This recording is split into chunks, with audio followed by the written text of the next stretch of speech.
नमस्कार। जीवन में बहुत अंधकार और मैं हूं प्रकाश। आज बात भारत के महान संतों की और सबसे जो खास संत है आज उनकी बात होगी। आज बात होगी जगत गुरु शंकराचार्य की। आजकल आप भारत में देखते हैं कि एक ट्रेंड चला हुआ है, विश्व गुरु भारत। आखिर भारत ने दुनिया को राह कैसे दिखलाई? आखिर भारत में ऐसी क्या खास बात थी जिसके चलते हम ये कहते हैं कि दुनिया को राह दिखाने का काम जो है वो भारत ने किया? इसमें सबसे बड़ा जो योगदान है वो यहाँ के संतों का है। उसमें से एक महान संत और दार्शनिक शंकराचार्य हुए। शंकराचार्य का जो दर्शन है वो पूरी तरह से जो सनातन परंपरा है उसके नए आयाम को खोलता है और एक अलग तरह की बात करता है। एक अलग कंसेप्ट है उनका। और दुनिया में जितने भी दर्शन हैं, जो भी दर्शन आप जानते हैं, वो ये कहा जाता है कि वो शंकराचार्य के दर्शन से ही लिए गए दर्शन है, चाहे वो कोई भी दर्शन हो। शंकराचार्य ने कुछ परंपराओं पे बहुत चोट की, जिससे कि भक्तों को बहुत बुरा लगा, भक्तों को बहुत दर्द हुआ। इसमें भक्त का एक प्रॉब्लम है कि भक्त दुनिया का सबसे गोलू प्राणी है, भावुक प्राणी है। उसे हर एक बात पे या तो अच्छा लगता है या फिर हर एक बात पे उसको बुरा लग जाता है। ठीक, तो शंकराचार्य का जो दर्शन है वो अपने आप में एक अलग टाइप का दर्शन है और इसको समझने के लिए खुला दिमाग, खुला जहन ये होना बहुत ज़रूरी है। अगर आप शंकराचार्य के दर्शन को सही में समझें तो आपको सनातन परंपरा समझ में आएगी। शंकराचार्य के दर्शन का जो नाम है, शंकराचार्य ने जो दर्शन दिया है उसका नाम है अद्वैतवाद। ठीक है, तो इनके दर्शन का नाम है अद्वैतवाद।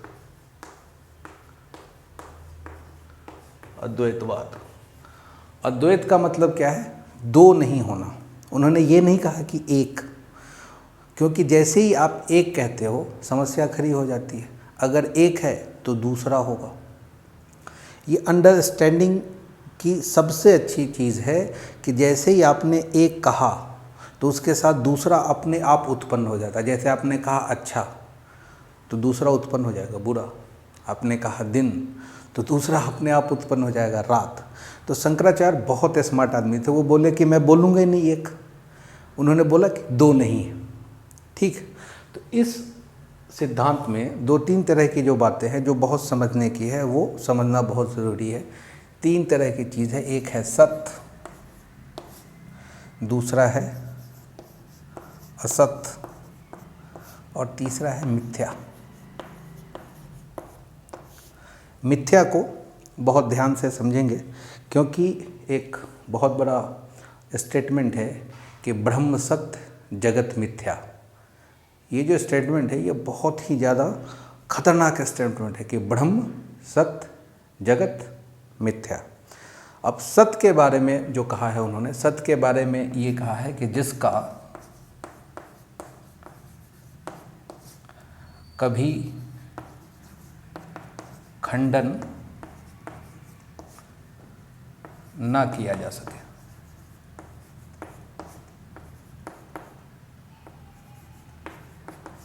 जिसका कभी खंडन न किया जाए, मतलब सत्य वो है जिसका आप खंडन नहीं कर सकते। वो है, बस है। उसके बाद एक दूसरी सत्ता जो आती है, उस सत्ता का नाम है असत्य।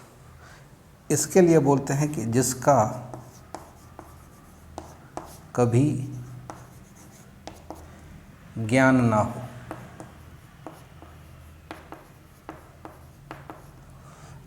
तो असत नाम की कोई चीज़ होती नहीं है। जिसका आपको ज्ञान ही नहीं है वैसी कोई चीज़ होगी ही नहीं। और एक बार भी अगर आप उसको सोच पाते हैं, चाहे वो कैसी भी चीज़ हो, तो क्या है कि उसका ज्ञान तो हो गया। तो जिस समय उसको सोच पा रहे हो उस समय तो क्या, उस समय वो दिमाग में तो आ गया या थिंकिंग में तो आ गया। तो असत ऐसा है जिसका कि कोई कभी ज्ञान ना हो सके। और फिर तीसरी सत्ता है जिसका नाम है मिथ्या। तो सत्य की जो सत्ता है, इसी में एक टर्म आता है, उसका नाम है परमार्थ। ठीक है, ब्रह्म। ठीक है, ये परमार्थ के लिए ही शब्द है ब्रह्म। ठीक है, तो ब्रह्म की एक सत्ता है, ये सत्य के स्तर की सत्ता है। ठीक, उसके बाद असत। असत का मतलब है कि जिसका कि कभी ज्ञान, सही है, ठीक है। तो ब्रह्म का मतलब है कि जो सब कुछ कर रहा है, बट वो क्या है, वो निर्गुण है। इसका ब्रह्म का स्पेशलाइजेशन क्या है कि ये कैसा है कि ये खुद कुछ नहीं करता है, ये निर्गुण है, निर्गुण है। निर्गुण होने से मतलब क्या है, निर्गुण होने का मतलब ये है कि ये एक बीज की तरह है। अब बीज है, उसका क्या है, आकार निर्धारित नहीं है, उसके अंदर एक बहुत बड़ी संभावना है, मगर क्या है कि वो खुद तो कुछ नहीं कर रहा है, ठीक। अब इसके बाद असत की अगर हम लोग बात करें तो असत में ऐसा होता है कि जिसका कभी ज्ञान ना हो सके। तो इसका तो खैर कोई एक फिक्स एग्जाम्पल तो हो नहीं सकता है, मगर आप ऐसा सोच लें, अगर आप सोचना चाहें कि त्रिभुजाकार वृत्त, अब त्रिभुजाकार वृत्त हो ही नहीं सकता है, तो ये क्या है कि एक एग्जाम्पल है कि त्रिभुजाकार वृत्त है। फिर आप इसके लिए दूसरा ऐसा समझ सकते हैं कि कोई एक ऐसा वृत्त सोचो जिसका जो कोण है वो 360 डिग्री का नहीं है। अब वृत्त में ऐसा पॉसिबल नहीं, आप सोच पा रहे हो वैसा फिगर, आप सोच पा रहे हैं, नहीं सोच पा रहे, त्रिभुजाकार वृत्त आप नहीं सोच पा रहे। अब इसके बाद का जो स्तर है वो मिथ्या। मिथ्या में दो स्तर है, कभी सही, कभी लगे कि सही है, सब कुछ तो यही है, दुनिया में ही सब कुछ, इसके बाहर कुछ नहीं है, और कभी लगे कि गलत, कभी गलत।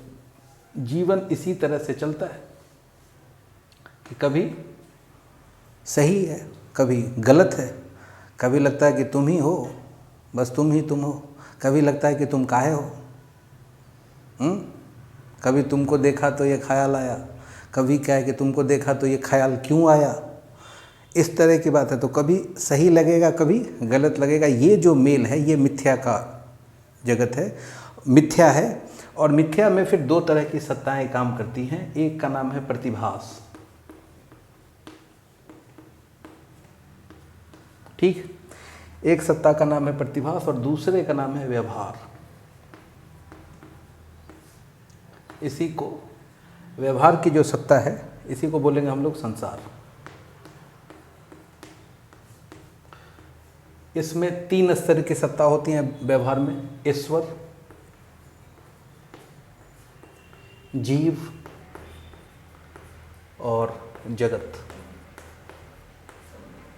और इसमें 2 तरह की सत्ताएं हैं, स्वप्न और फिर भ्रम।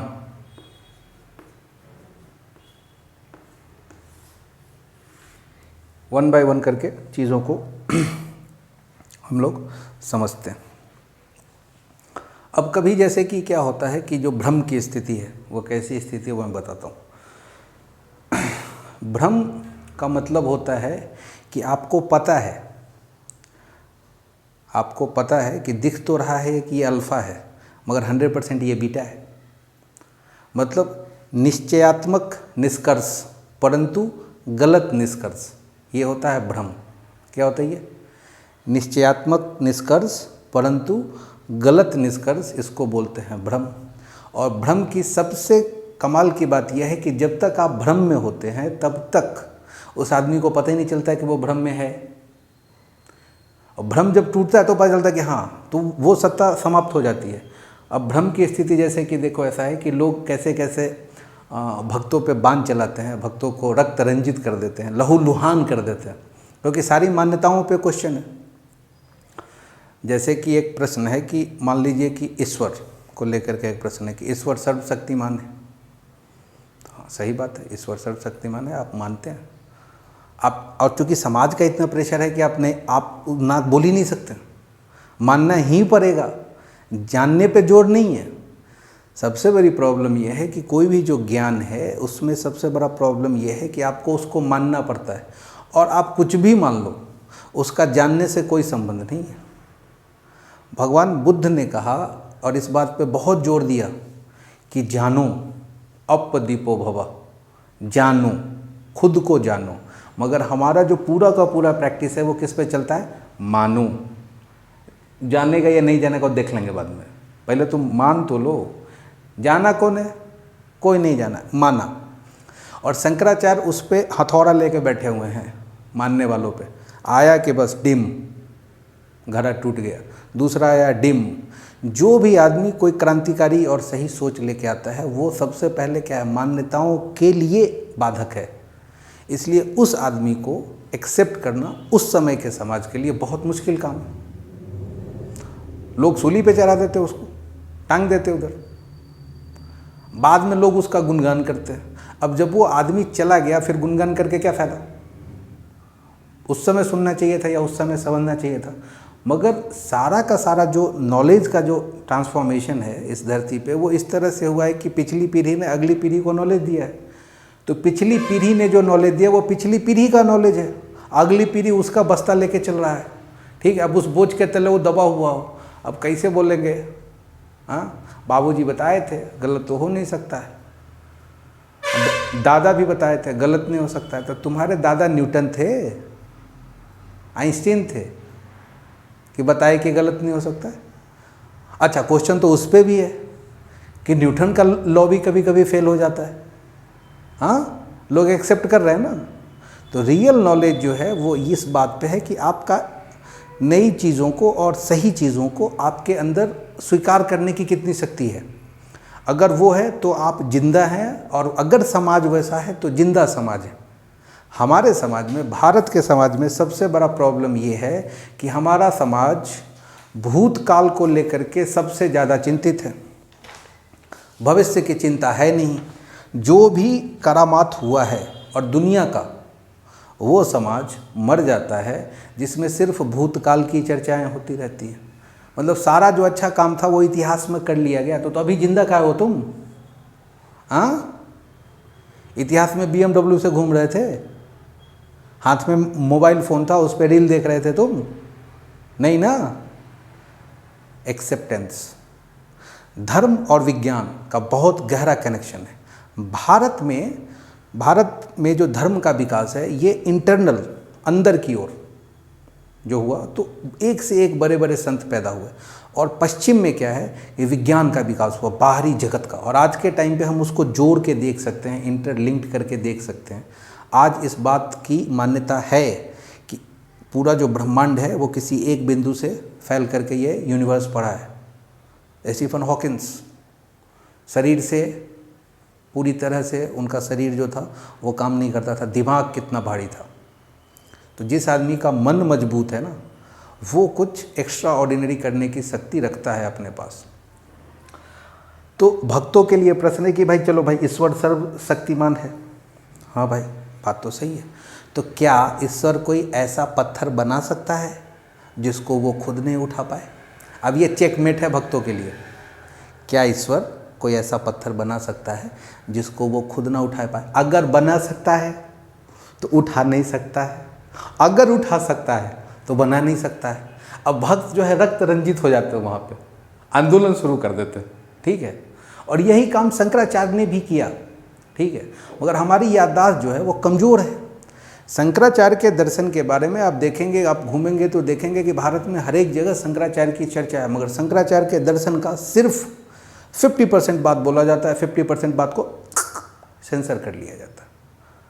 वो आता है ना, फिल्म सर्टिफिकेट के साथ रिलीज होता है, वयस्कों के लिए, सबों के लिए, बच्चों के लिए, ऐसा करके तो सेंसरशिप।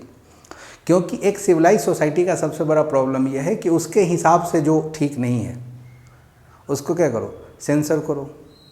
अब फिल्मों में बहुत सारी चीज़ सेंसर कर देते हैं, गालियाँ सेंसर कर देते हैं। ऐसा है कि समाज में तो गाली आ ही नहीं रहा है। सेंसरशिप का मतलब आप समझ ही रहे हैं।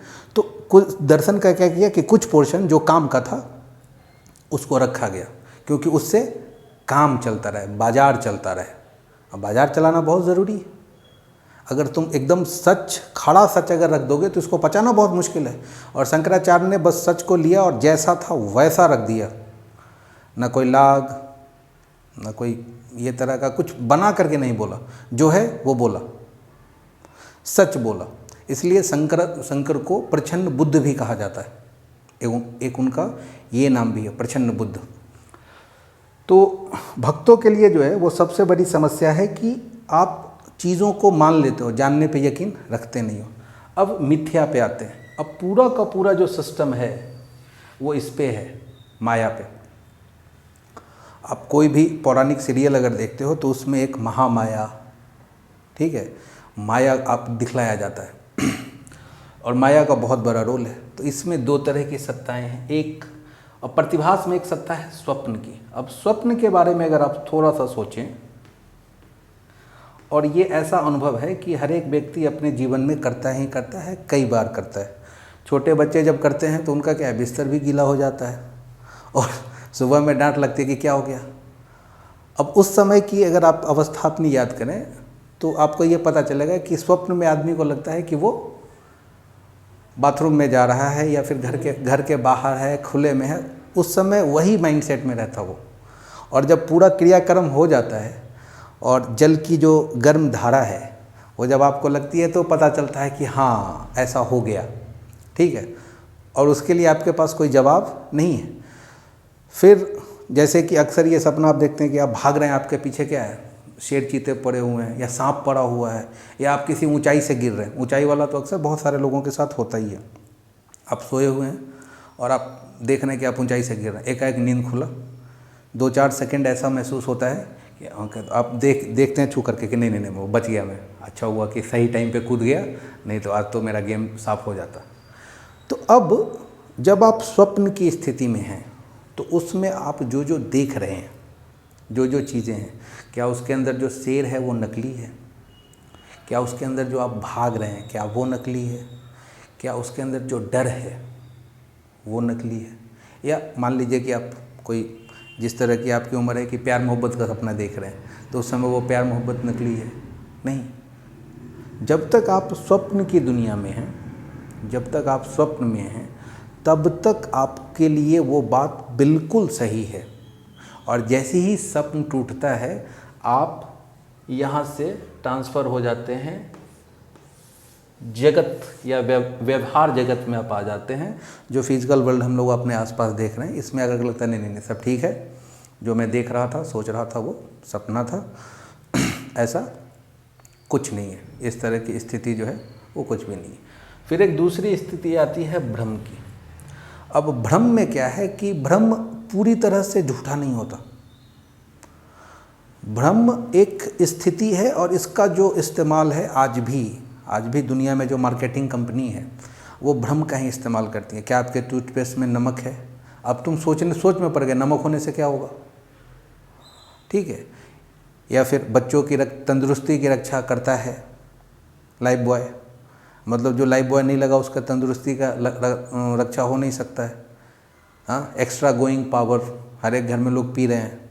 हाँ, तो ये भ्रम की स्थिति है। या फिर आप देखो कि भ्रम की स्थिति को पुख्ता और कैसे किया जाता है। आप किसी भी टूथपेस्ट का अगर आप ऐड देखेंगे तो उसमें क्या है, एक डॉक्टर आता है, डॉक्टर आता नहीं है, डॉक्टर के जैसा उसका क्या है, ड्रेस है। डॉक्टरों का सुझाया नंबर 1 ब्रांड। अब कौन डॉक्टर सुझाया थोड़ा बताओ जरा। हाँ, डॉक्टरों ने सुझाया नंबर 1 ब्रांड। और डॉक्टर तब तक नहीं सुझा सकता है जब तक उसको उसके लिए पैसा नहीं मिलता है। डॉक्टर सुझाते हैं, डॉक्टर मेडिसिन सुझाते हैं, मगर किसका सुझाते हैं? जिसका MR आ करके उनको ठीक ठाक एक दक्षिणा दे के जाता है तो उसका सुझाते हैं। फिर वो फ्री में नहीं सुझाते किसी का। और डॉक्टर को यही काम बचा हुआ है कि तुम्हारा जो टूथपेस्ट है उसको वो सुझाते रहे या बताते रहे या आपका ब्रश बताते रहे। तो ये भ्रम की स्थिति में डाला जाता है। फिर आप ऐसे स्टेटमेंट है कि क्या आप अमीर होना चाहते हैं? अब ये स्टेटमेंट जो है, अब दुनिया में कौन सा इंसान है जो अमीर नहीं होना चाहता है? धरती पे हर एक आदमी अमीर होना चाहता है। ऐसे ऐड आते हैं। तो भ्रम का जो संसार है वो पूरी तरह से न सच्चा है और न झूठा है। आपको पता भी होता है कि जो ये बोल रहा है वैसा तो है नहीं, ये है तो दूसरा। अब इसका इस्तेमाल खासकर जो पॉलिटिकल पार्टियां हैं या जो कोई लीडर है, कोई भी जो लीडर है, जब वो बड़ा बनता है, आप किसी का भी एग्जांपल ले लें, जिस समय वो छाया रहता है आसमान के पटल पे, ठीक है, जब उसके आगे सूर्य भी फीका हो जाता है, मतलब लोगों को लगता है कि इन्हीं को देख के लालटेन जलता है या इन्हीं को देख के बल्ब जलता है। तो जब उसकी एकदम स्टारडम पराकाष्ठा पे होती है, ठीक है, तो कभी कभी ऐसा लगता है, आदमी को ये एहसास होने लगता है कि उसके सिवा जब कुछ नहीं है धरती पे, वही है जो सब कुछ कर सकता है। ये स्थिति भ्रम की स्थिति, और जिस दिन वो भ्रम टूटता है उस दिन लोग उसको इतनी गालियाँ देते जिसकी कोई सीमा नहीं है। भ्रम की एक और स्थिति ले लें, ये आप उसको ज़्यादा कोरिलेट कर पाएंगे। मान लीजिए कि कोई बालक है, कोई बालिका है, उनका क्या है कि कुछ अफेयर हो गया। अब वो अफेयर है, वो टूटता भी है, टूट गया। अब उसको लेकर के कल के डेट में जो जिसके लिए गाने गा रहा था कि कसमें वादे निभाएंगे हम, मिलते रहेंगे जन्म जन्म, अब वो गाना गा रहा है ठुकरा के मेरा प्यार इंतकाम देखोगी। हाँ, ये क्या हो गया? एक सेकंड में आप पेंडुलम की इस स्थिति से लेकर के इस स्थिति पे पहुंच गए। तो ये स्थिति क्या है? ये भ्रम की स्थिति है। ओके, और भ्रम बहुत खतरनाक चीज़ है। इसको अलग अलग तरह के लोग अपने फ़ायदे के लिए अलग अलग तरीके से यूज़ करते हैं। तो ये पूरा का पूरा जो धर्म का जो कारोबार है, ये भ्रम का कारोबार है। इसमें भ्रम की जो स्थिति है वो बहुत व्यापक है। और कोई भी इंसान अपनी ज़िंदगी में, जो भी उसकी ज़िंदगी है, उसमें ऐसे मराहल आते ही हैं, ऐसे मुकाम आते ही हैं कि जब वो कभी बहुत परेशान होगा या कुछ इस तरह की चीज़ें होंगी तो उसमें ये चीज़ें ज़्यादा सपोर्ट करती हैं। कहानी उससे रिलेटेड जो है वो ज़्यादा सपोर्ट करते हैं। शंकराचार्य ने इस कारोबार पे जो है ना, जो चोट की है ना, उफ, क्या बताऊँ मैं। मतलब अच्छे अच्छे महात्माओं का जो है ना, मतलब जिसको बोलते हैं ना कि एकदम बैंड बजा दिया। शंकराचार्य इसलिए भी फेमस है क्योंकि उन्होंने शास्त्रार्थ किया था पूरे भारत में घूम घूम करके, और एक से एक काबिल लोगों से किया था शास्त्रार्थ। ठीक है, तो जिस समय आपका स्वप्न टूटेगा उस समय आप यहाँ से निकल करके इस जगह पे आ जाओगे। और ये जो है संसार, ये क्या है? इंडिविजुअल है। स्वप्न की स्थिति क्या है? एक व्यक्ति देख रहा है। ये जो है, ये समझो कि पूरा दुनिया एक स्वप्न देख रहा है मिल करके। और जिस दिन ये भ्रम टूटता है, आप कहाँ चले जाते हैं? उस असीम सत्ता में चले जाते हैं, ब्रह्म की सत्ता में चले जाते हैं। ब्रह्म जगत में क्या है कि जीव जो है ना, इसी में है आत्मा। तो ब्रह्म और आत्मा अलग नहीं है। शंकर की एक बहुत बड़ी घोषणा है कि अहम ब्रह्मास्मि, और जब उन्होंने ये बात कही कि अहम ब्रह्मास्मि, तो बहुत जो उस समय के जो ठेकेदार थे धर्म के, वो उनके खिलाफ खड़े हो गए। मगर अब शंकराचार्य है भाई, साधारण आदमी तो है नहीं। तो उनके तर्क को काट पाना या फिर उनको गलत प्रूफ कर पाना, ये किसी साधारण आदमी का तो काम नहीं है। तो वो चाहते भी थे, मगर क्या है, शंकर के तर्क के आगे गिर गए। अब इसी में क्या हुआ कि शंकराचार्य से एक बार एक आदमी ने कहा कि शंकर बाबू, कि जब सब कुछ ऐसा है तो एक काम करते हैं, आपके पीछे एक हाथी छोड़ देते हैं। अब हाथी तो है नहीं, वो तो मिथ्या है, आपको डरने की ज़रूरत नहीं है, हाथी गुजर जाएगा, क्योंकि आपके हिसाब से तो ये जो चीज़ है वो कुछ एग्जिस्ट ही नहीं करती है। तो अब शंकर जा रहे थे, हाथी छोड़ दिया। अब ऐसी शरारतें लोग खूब करते हैं, ठीक है ना। अब जैसे ही हाथी आया तो शंकर देख करके उसको भागे, स्वाभाविक है भागना। जब वो भागे तो लोगों ने पकड़ लिया कि शंकर बाबू ये तो मिथ्या हाथी था, आप कहाँ इसे भाग रहे थे, अरे आप तो ब्रह्म है। तो अब शंकराचार्य से लॉजिकल आर्गूमेंट करना तो बहुत मुश्किल है। शंकराचार्य ने कहा कि नहीं, मिथ्या हाथी को देख करके मेरा मिथ्या शरीर भागा था। अभी हम दोनों एक ही सत्ता में हैं। तो अभी हम लोग जिस सत्ता में हैं, हम लोग इस सत्ता में हैं, तो इस सत्ता में वही एक्शन होगा जो होना चाहिए।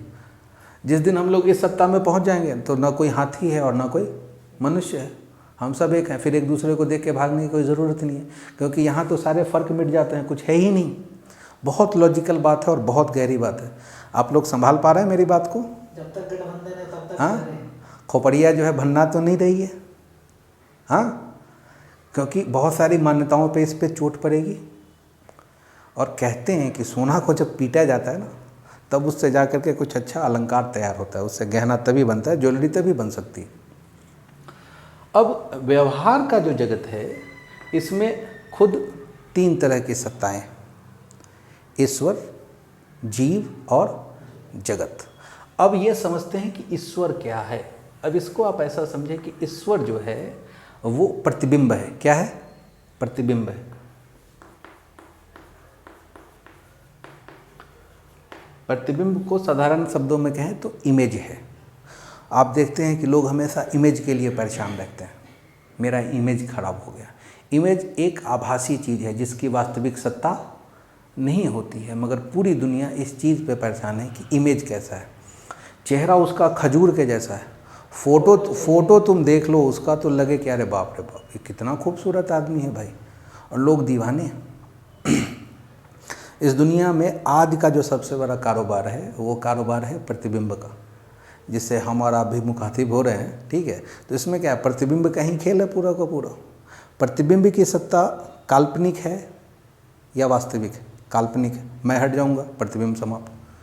मैं जब तक हूँ तब तक प्रतिबिंब है। प्रतिबिंब के होने या ना होने से मेरे होने या ना होने पर फ़र्क नहीं पड़ता है। ये बहुत ज़रूरी चीज़ है कि प्रतिबिंब के होने या ना होने से मेरे होने या ना होने पर फ़र्क नहीं पड़ता है, ठीक है। मगर अगर फॉर एग्ज़ाम्पल आप ऐसा समझें कि प्रतिबिंब का जो अस्तित्व है वो मेरे होने या ना होने से होता है, बात सही है। तो ईश्वर जो है वो खुद क्या है, ब्रह्म का प्रतिबिंब है। अच्छा, यहाँ पे एक शब्द आ जाएगा विद्या माया। प्रतिबिंब है, इसको मैं ऐसा लिखूं, विद्या माया, अविद्या माया।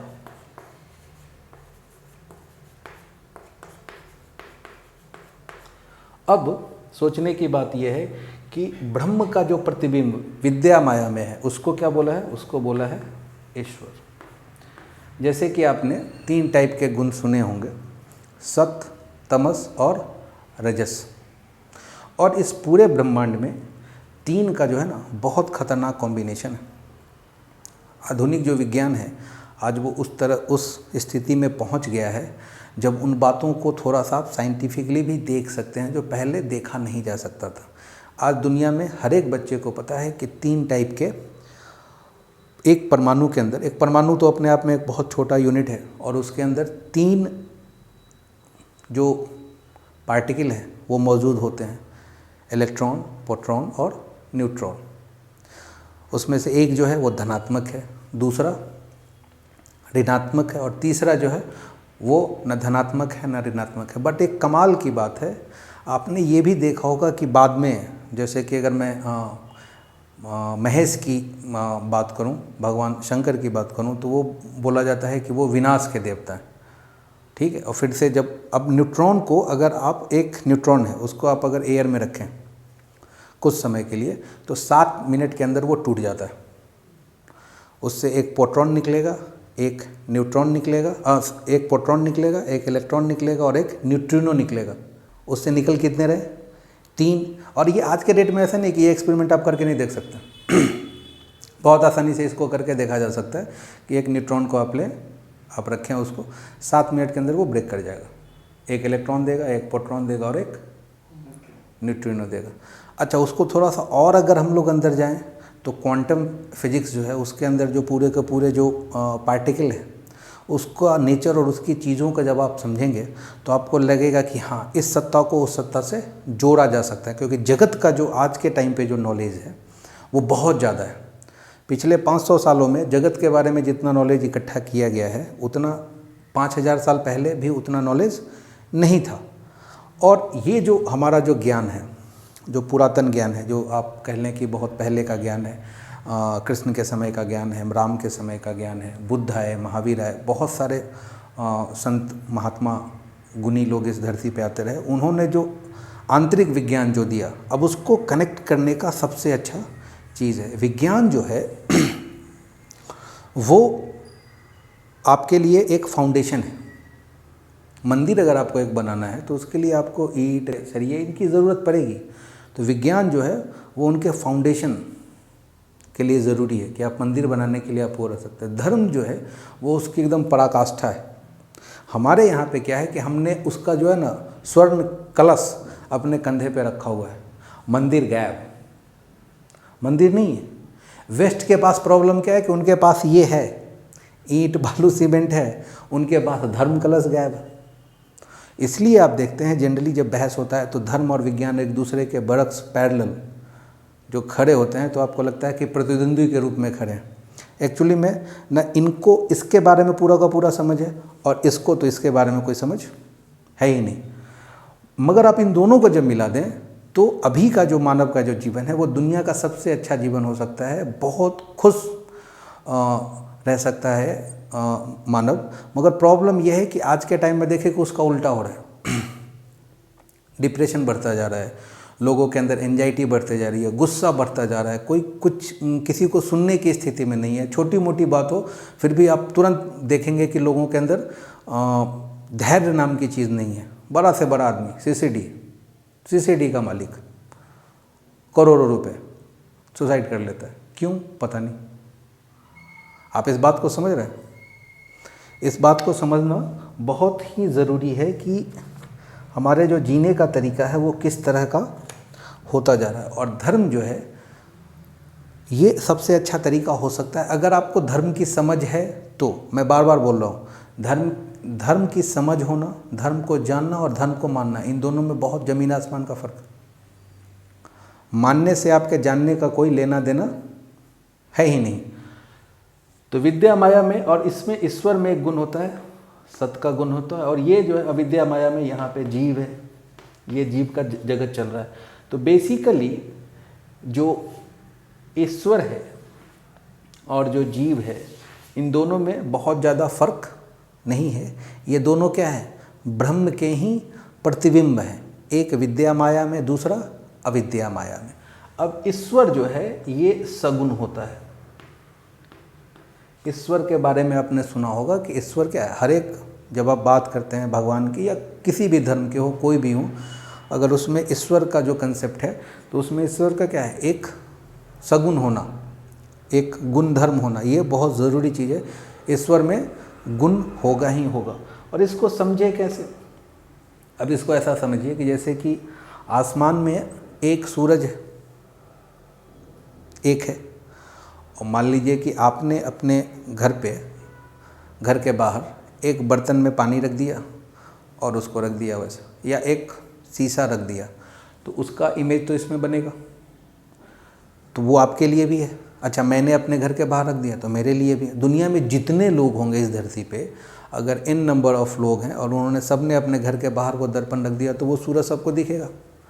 तो प्रश्न ये है कि क्या वो सूरज इनफाइनाइट है या फिर वो सूरज एक ही है?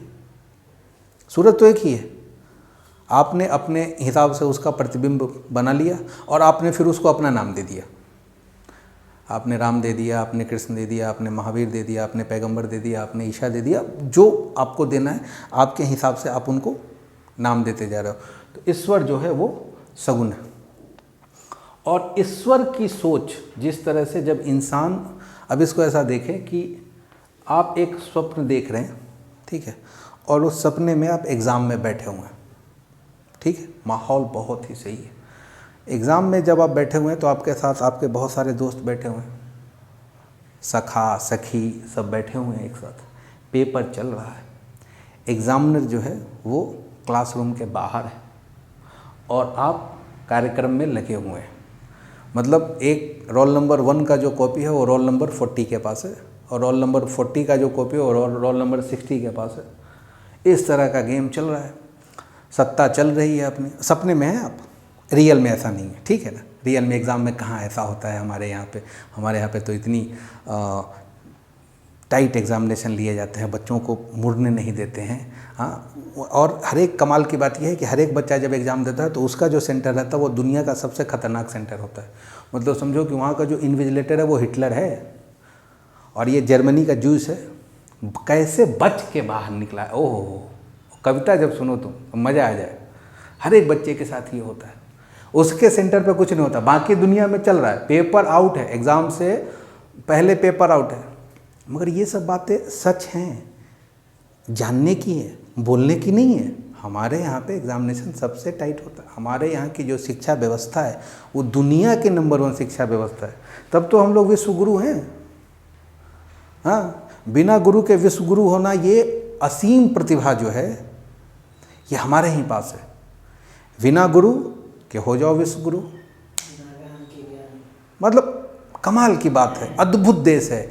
इस देश ने जहाँ एक तरफ महान संतों को दिया है ना, इसी देश ने महान उचक्कों को भी जन्म दिया है। क्योंकि देखो दुनिया में क्या है कि ऐसा होता है, हीरो जितना बड़ा होगा विलन उस टक्कर का होना चाहिए। राम इसलिए आए क्योंकि सामने में कंपटीशन में कौन था? लंकापति रावण, दशानन। शंकर जी को बोला कि चलो यहाँ नहीं रहना है, कैलाश पे बहुत रह लिए, चलो ठीक है। फिर आए कृष्ण। अब कृष्ण के सामने कौन खड़ा है? कंस। पैरेलल है। स्टार्टिंग में अगर आप देखो तो कंस ही पावरफुल नजर आएगा। तो दुनिया में हमेशा जो गलत लोग होते हैं ना, वो बहुत ज़्यादा पावरफुल होते हैं। तो अगर कोई आदमी पावरफुल दिखे, उसके सामने तुम झुक रहे हो, गलती से झुक जाओ, वो अलग बात है, नहीं तो गर्दन काट देगा। मगर ये समझ जाओ कि ये उचक्का है सबसे बड़ा, क्योंकि जो जितना बड़ा उचक्का उसके पीछे उतना चक्का। तुम उचक्का नहीं है, तुम पैदल चलेगा, तुम उचक्का है। अब हमारे यहाँ पे इज्जत भी वैसा है। अरे बाहुबली आए थे, 30 फॉर्चूनर, 50 स्कॉर्पियो, 100 गो ये गाड़ी था। तुम इज्जत भी तो उन्हीं को देते हो ना। कोई साधु महात्मा आ जाए, कोई अच्छा आदमी आ जाए, ज्ञान की बात करने लगे, तुमको फुर्सत ही नहीं है। तुमको पता है कि कोई बंदूक लेकर घुस जाए, तुम तुरंत सलामी करने लगोगे। पता है नहीं तो एक रख देगा, ठीक है।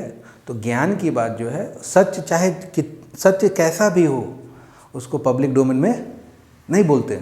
उसको क्या है, उसको बस हाँ ठीक है। नहीं, हमारे यहाँ पे ऐसा कहाँ है भाई साहब, हमारे यहाँ पे ऐसा नहीं। एक बार एक बहुत मशहूर वाक़या है, मुझे याद आता है, राहत इंदौरी की लाइन है। उन्होंने एक बार कह दिया था इमरजेंसी के ज़माने में, उस ज़माने में बहुत अत्याचार हुआ था लोगों पे। नहीं आज नहीं, आज का समय, अमृतकाल में हो तुम, पागल हो क्या? अमृतकाल में जी रहा है तुम, शिकायत नहीं। उस समय की मैं बात, अभी की बात नहीं कर रहा हूँ मैं, उस समय की बात कर रहा हूँ। उस समय में राहत इंदौरी ने कह दिया था एक मुशायरे में कि सरकार चोर है। अब इमरजेंसी का समय चल रहा था, आप कुछ भी बोलोगे लिखोगे तो आपको तुरंत समन भेज दिया जाएगा। आजकल भी भेजा जा रहा है, नहीं आजकल तो ईमानदारी के लिए भेजा जा रहा है, उस समय बदमाशी के लिए भेजा जा रहा था। आजकल तो ईमानदारी है भाई, उस समय बदमाशी के लिए भेजा जा रहा था। इंदिरा गांधी वेरी बैड, ठीक है ना, उन्होंने इमरजेंसी लगाया, देश को अंधेरे में रखा। तो राहत इंदौरी को बुलाया थाने में, बोला कि कल रात मुशायरे में साहब आप बहुत महफिल जमा रहे थे उधर, और वहाँ पे आप वहाँ पे आपने कहा है कि सरकार चोर है। अब इसको देखो, इसको कहते हैं प्रेजेंस ऑफ माइंड, बहुत खतरनाक चीज़ है ये। बोला कि हाँ मैंने कहा है सरकार चोर है, मगर ये थोड़े कहा है कि कहाँ की सरकार चोर है। पाकिस्तान की सरकार चोर है, बरतानिया की सरकार चोर है, अमेरिका की सरकार चोर है, ये तो नहीं कहा मैंने। तो वो जो बैठे हुए थे ऑफिसर, वो बोले कि अच्छा आप हमें बेवकूफ़ भी समझते हैं क्या, हमें नहीं पता कहाँ की सरकार चोर है। ठीक है, तो इस तरह की बात है कि पता तो सबको है, हमको मालूम है जन्नत की हकीकत गालिब, बट नहीं, बट कहाँ से आ गया, उर्दू में वट तो नहीं आएगा।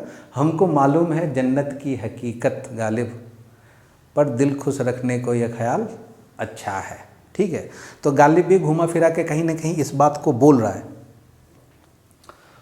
तो जैसे ही आप स्वप्न देख रहे हैं, स्वप्न में ये सब चल रहा है, अब एकाएक क्या हुआ कि इन्विजिलेटर आ गया।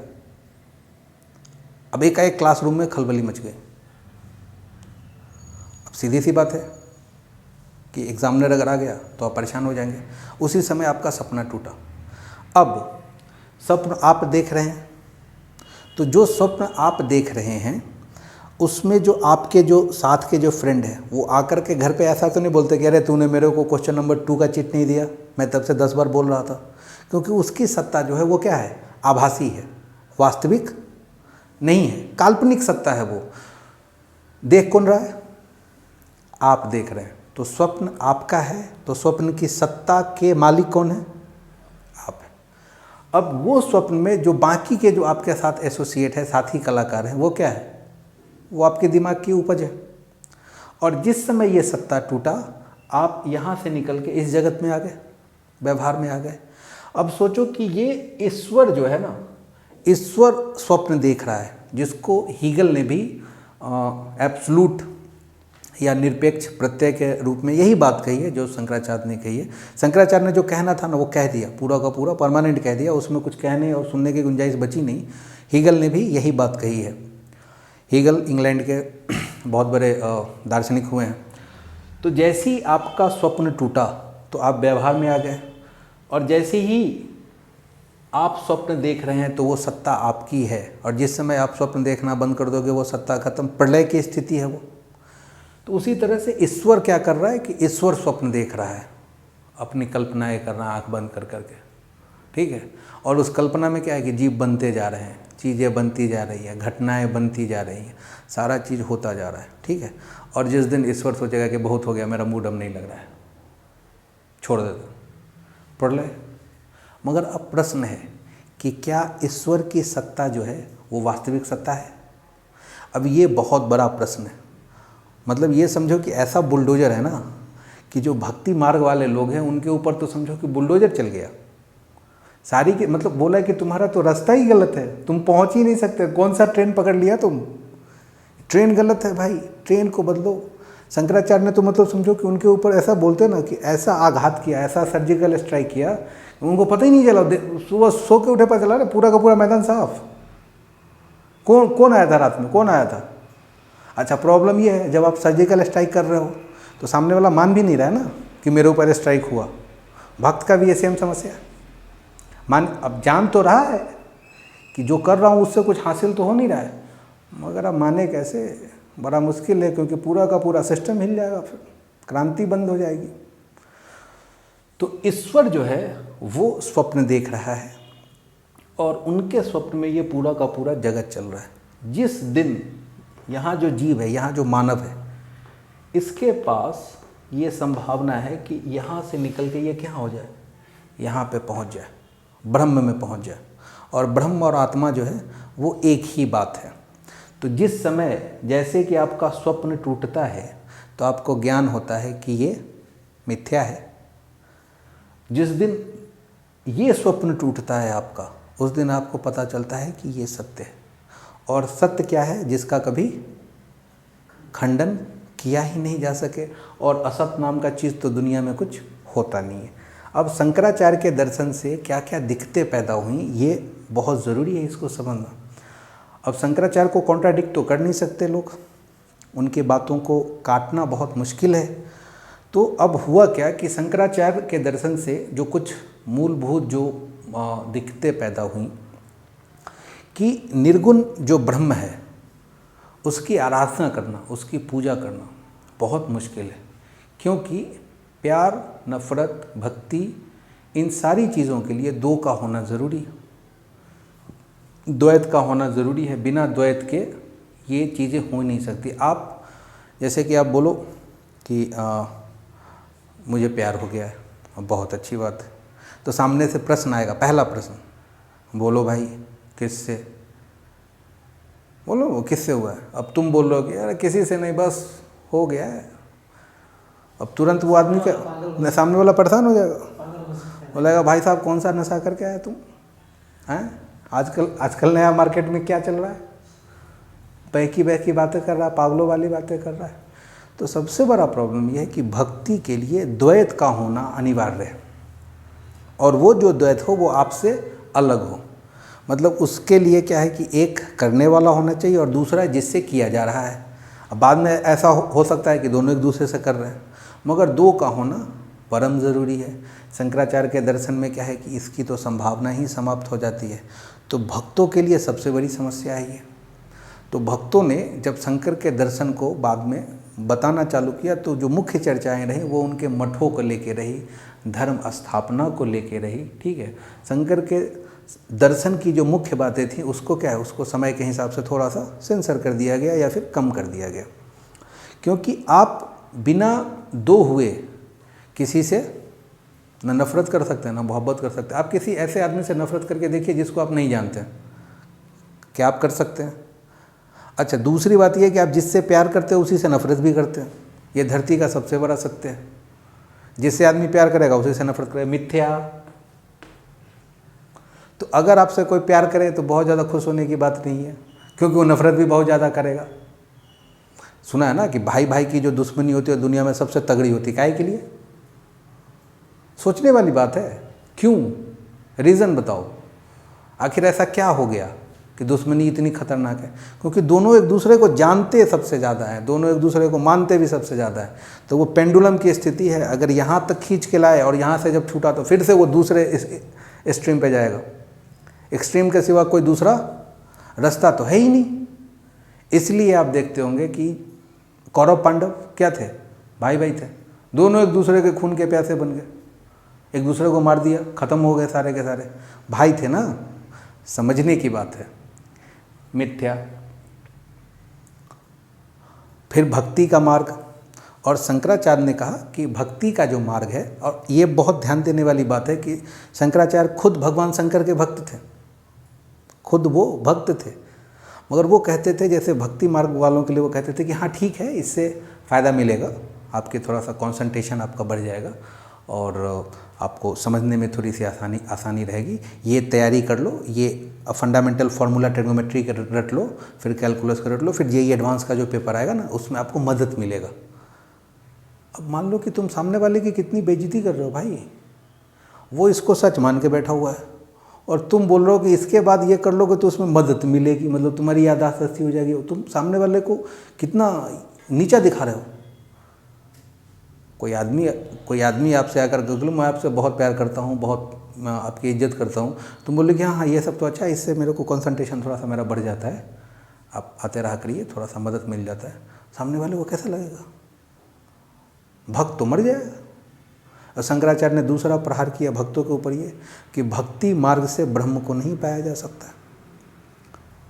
हाँ, उससे आपकी कंसंट्रेशन पावर बढ़ सकती है, मगर भक्तों का जो है वो सारा का सारा, जो पूरी दुनिया में कोई भी जो धर्म हो उसमें सबसे बड़ी बात है कि भक्ति तभी हो सकती है कि जब दो हो, चाहे जैसा भी हो, दो के बिना तो संभव नहीं। तो शंकर बाबू ने तो समझो कि एक तरह से क्या किया, पूरा का पूरा, मतलब वो अलग टाइप के दार्शनिक थे, पूरा का पूरा इक्वेशन ही बदल के रख दिया। और ये बात बहुत स्वाभाविक भी है, ये बात सही में सच है। क्यों? क्योंकि भगवान बुद्ध ने भी कहा था कि जो मूर्ति पूजा को लेकर के उन्होंने कहा था, अच्छा इसको आप दूसरे कॉन्टेक्स्ट में नहीं देखें कि क्या है, उन्होंने ऐसा कहा था कि जो मूर्ति पूजा है इसमें जब आप फंस जाते हैं तो आप रियल चीज़ से बच जाते हैं, मतलब भक्ति के हिसाब में कहा था कि उन्होंने बोला कि खुद के लिए तरफ, खुद की तरफ देखो, अप दीपो भवो, ठीक है ना। तो उसमें सबसे बड़ी बात यह है कि अब आज के डेट में आप देखो कि दुनिया में सबसे ज़्यादा मूर्ति अगर किसी की बिकती है तो किसकी बिकती है? बुद्ध की। मना किया था उन्होंने, ऐसा मत करो। इसलिए लोग करते हैं। आपने कहा ना कि नहीं करते। और भक्तों का ये प्रॉब्लम है कि गुरु जो रियल बात बोला ना वो ख़त्म कर देता है, और उसके बाद जो घटनाक्रम है महान बनाने के लिए या फिर जो रियलिटी से जो हट के है उस पे ज़्यादा फोकस हो जाता है, रंगों पे ज़्यादा फोकस हो जाता है। अब कोई आदमी मान लो कि अरब में पैदा होगा, रेगिस्तान में, तो उसका फेवरेट कलर क्या होगा? सोच के बताओ। जिसने पूरी ज़िंदगी जो है पेड़ पौधे खलिहान नहीं देखा है, तो वो आदमी क्या देखना चाहेगा ज़िंदगी में? उसको बहुत अच्छा लगता है, हरा सब्ज बहुत बढ़िया लगता है। जो मैदानी भाग का आदमी है, जिसने मैदान देखे, तो उसको अगर आप पहाड़ों में लेके जाओ ना, उसको बहुत मज़ा आता है, बहुत अच्छा लगता है उसको, ठीक है ना। एकदम हिली टाइप का एरिया है, फॉग लग रहा है, बारिश हो रही है, बादल आ रहे हैं। जो वहीं रह रहा है, हिमाचल में रह रहा है, दार्जिलिंग में रह रहा है, उससे पूछो, वो लोग तो जीना मुश्किल है यार। यहाँ 6 महीने रास्ता बंद रहता है, अब 6 महीना राशन लाने में निकल जाता है। जो एकदम लेह लद्दाख में रहते हैं उनसे पूछो, बर्फ़ गिरती है तो कैसा लगता है। यहाँ पे गाने बजते हैं ना, बड़ा अच्छा लगता है, बर्फ़ में हीरो हीरोइन गा रहा है गाना, बहुत अच्छा लगता है। आप जब जाओगे तो मुश्किल हो जाता है जीना लोगों का। तो जो आदमी जिस जगह पे है वहाँ पे जिस चीज़ की कमी है, आपको उस तरह की चीज़ें थोड़ी सी ज़्यादा प्रभावित करेंगी। तो ये डिपेंड करता है कि आपकी ज्योग्राफी क्या है, उसके हिसाब से आपका प्रैक्टिस होता है, उसके हिसाब से फिर एक धर्म या संप्रदाय अपनी कल्चर को आगे लेके जाता है या फिर उसको फॉलो करता है। मगर धर्म जो है, ज्ञान, जो मुख्य रूप से जो मैं इसको बात करूँ, ज्ञान की जो मैं बात करूँ, तो ज्ञान जो है ये यथार्थ है, ये है बस, ठीक है।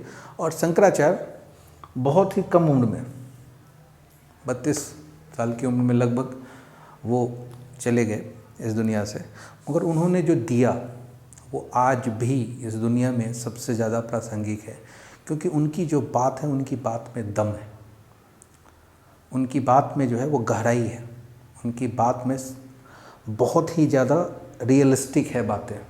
और जब भी आप रियलिटी के नज़दीक चले जाते हैं तो आपके भ्रम क्या है, वो अस्तर लेयर बाय लेयर वो टूटता चला जाता है, ठीक है।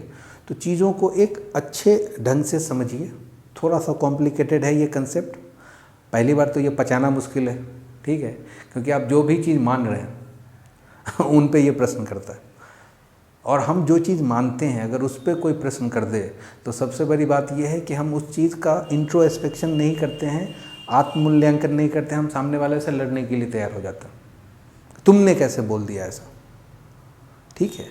तो ये बहुत कॉम्प्लिकेटेड सा सब्जेक्ट है, इसको समझने के लिए थोड़ा सा एक खुला दिमाग, एकदम शांति से आप चीज़ों को समझे, ज़ीरो पे रह करके आप अगर देखेंगे तो आपको चीज़ें जो हैं वो थोड़ी सी साफ दिखने लगेंगी।